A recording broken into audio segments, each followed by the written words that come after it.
Hey, welcome back to the Ping Pong Flick Show. My name is Chris Wong.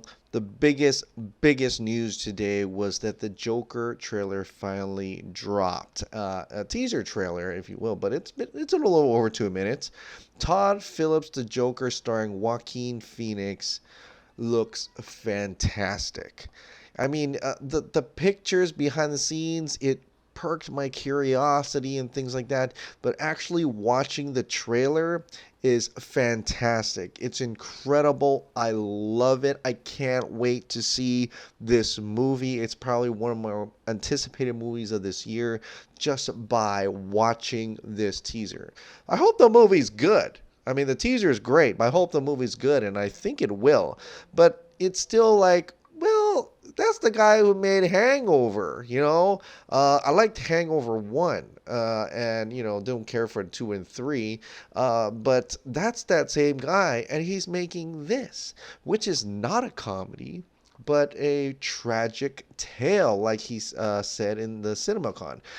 It's a tragedy, and it's already, you see that in the actual teaser. And I like how they begin with, I like how they begin, he begins talking about his mother, and that's something that's so special and such a thing for the DC films, for DCEU, is that everything is about the parents. It's about the parents. It's about the mothers, and how the mothers affect the lead character. You see it in Man of Steel. There's two mothers in there. There's two fathers in there, and it's a lot about Martha, right? Batman v Superman. It's about Martha. It has Martha stuff in there. I think Suicide Squad is also about parent. Deadshot is the parent. He's the father of that child. We see a lot of this stuff. Wonder Woman, of course. Aquaman. Parents. Shazam. When you guys watch Shazam this weekend, parents. It's such a big thing. It's such a big deal for the DCEU, and I'm so happy and glad to see that little tradition continue on with the Joker, this Joker film, and showing how much impact that mother has to him.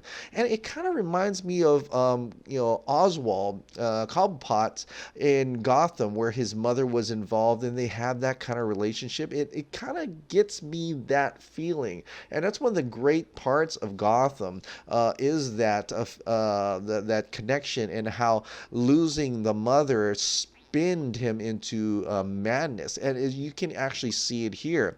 And it takes a lot about the Killing Joke, and it just takes one bad day, and it looks like it's going to take compounded lots of different days, lots of different things that are happening to him, and he's just physically and mentally getting broken down as he drops down into depths of madness and turns into the clown prince himself, the Joker. And you can see how wonderfully this thing is shot. The composition of him going up, he's like really creeping up the stairs. He's all, not very strong. And then in the later on in the teaser, he's coming down the stairs. He's dancing down the stairs physically as a Joker, as he's like renewed. He's turned into this being, this menacing being who's very confident in himself, and he's ready to take on the world that's crumbling around him. I love those aspects of it. I think I'm really gonna dig this tale that they're trying to tell for the Joker, and I like that they make you feel for the villain. It's just not just a standard villain. It's a villain with purpose, and I love villains with purpose. We see that General Zod had purpose to him. He even says that he had purpose to him.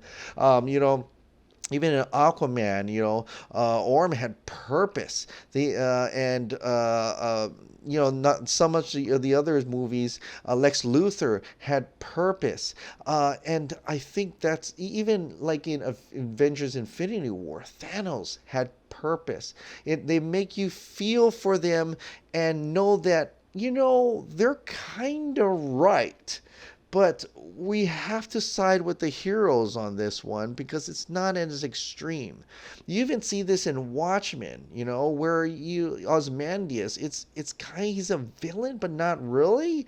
You start to question yourself on being on which side, and it's not really about being villain or what you can appreciate that villain. You can step into that person's shoes and see why they become a villain, how they become a villain, and understand the reasoning behind the villain from them becoming a villain.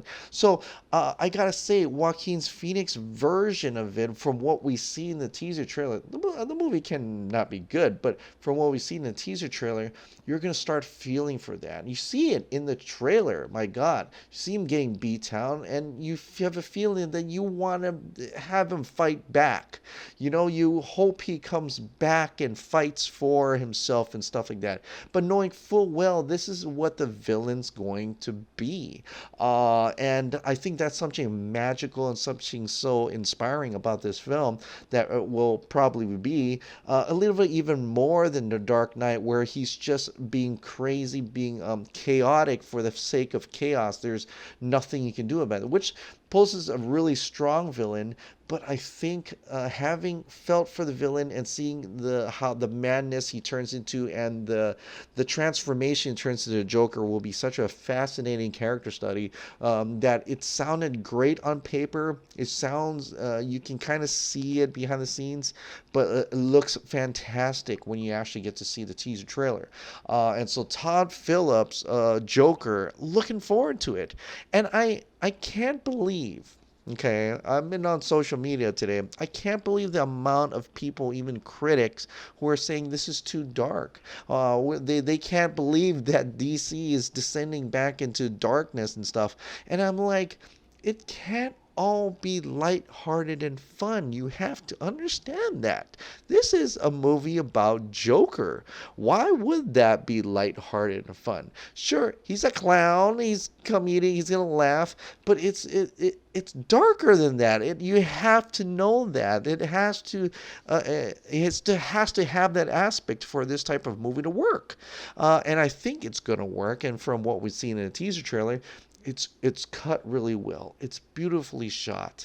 Joaquin Phoenix is gonna rock it as Joker, I believe, and it's gonna be one of those fantastic hits. Hopefully, if these critics who are so man, I don't know, brainwashed by what a superhero movie should be, that they're not willing to open their mind to different aspects of this type of genre.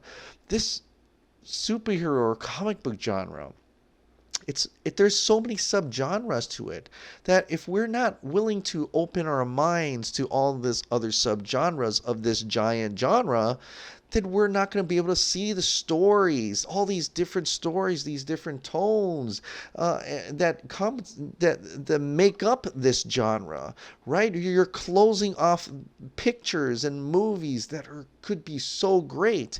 I mean, if we were this stubborn, you wouldn't have Logan. We wouldn't have the Dark Knight trilogy. We wouldn't have Watchmen. We'd be closing off things and only wanting to let other types of fun, lighthearted movies, and it would just get so tiresome. We need that variety, and we need these directors be able to tell that type of variety story. That there's an audience for it. Come on, there's an audience for this, for all different genres, subgenres of this giant comic book genre. And I hope that the Warner Brothers are strong enough this time to not falter, to not give in to these critics and bloggers who may or may not destroy this film because of the fact it's not the type of tone they want. It's not the type of comic book movie they want. So I hope that when this movie comes out, it will be celebrated rather than, if it's good, it be celebrated for what it is, not what it's expected to be. So that's what I hope in any case. And coming on that subject, Warner Brothers, okay, threw out this tweet, and I thought it was interesting, at Warner Brothers Entertainment. Through hashtag Warner Brothers Good, or WB Good, our mission is to make a positive impact by inspiring young people to be storytellers, creating access and opportunities in our industry, and driving sustainable production. Hashtag next great storytellers. Hashtag changing the narrative. Hashtag making stories sustainably. Wgood.com. Now, the replies on this and the retweets of this are I'm pretty proud of, because the Snyder Cut fandom has come out in full storm, right? And they came out and they replied, then released the Snyder Cut. This is hypocrisy and things like that. And I gotta say, it probably got a really good impression on them, because they deleted that tweet and then retweeted it out, so it's a blank slate.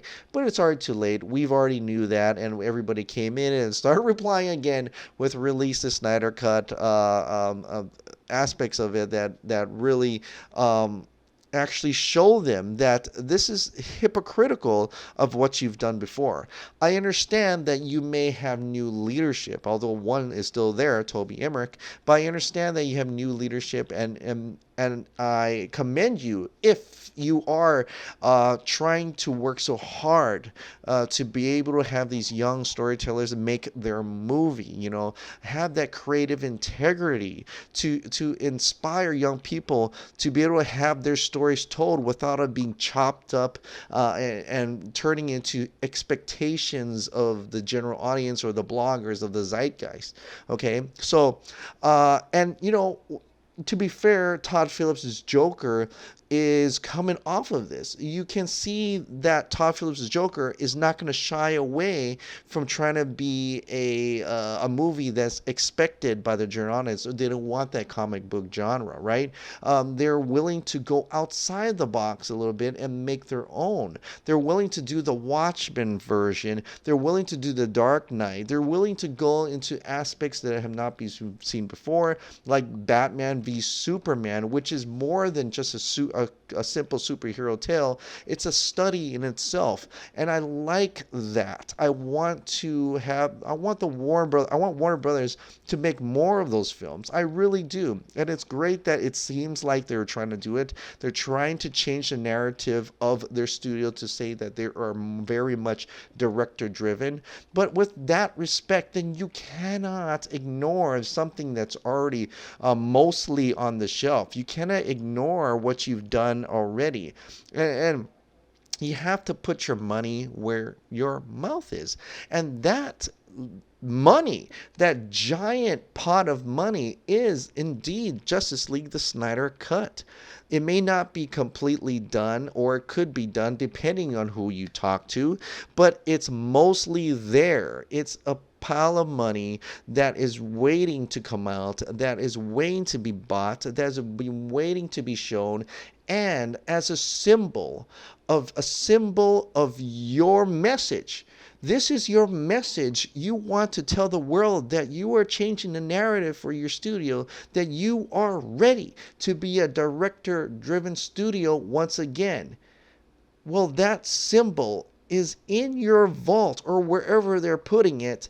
That decision to release it is in your hands.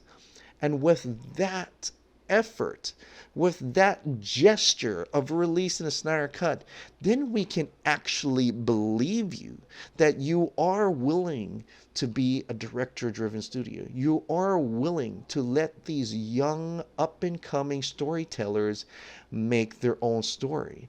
A young, inventive Zack Snyder, another Snyder, will step up to the plate, and you're going to allow that young little boy tell the story he wants to tell without you getting into his business. You're going to allow a young Patty Jenkins, who are coming out and she wants to tell a story. You're going to allow her to tell the story that she wants to tell. This is your narrative now. This is your chance to be able to show the world this is what you want to do. This is the kind of studio that people will want to work for. And to get that, in order to gain a complete understanding, a complete confidence. You have to fix the biggest mistake you've ever one of the biggest mistakes you've ever done, and that was Justice League. So Warner Brothers Pictures, Warner Brothers Home Entertainment, Warner Brothers Entertainment, Warner Media Group, whoever is out there that's listening to this, please, for the love of God, release the Snyder Cut. Thank you so much for subscribing. Thank you so much for watching. I'll see you next time. Bye.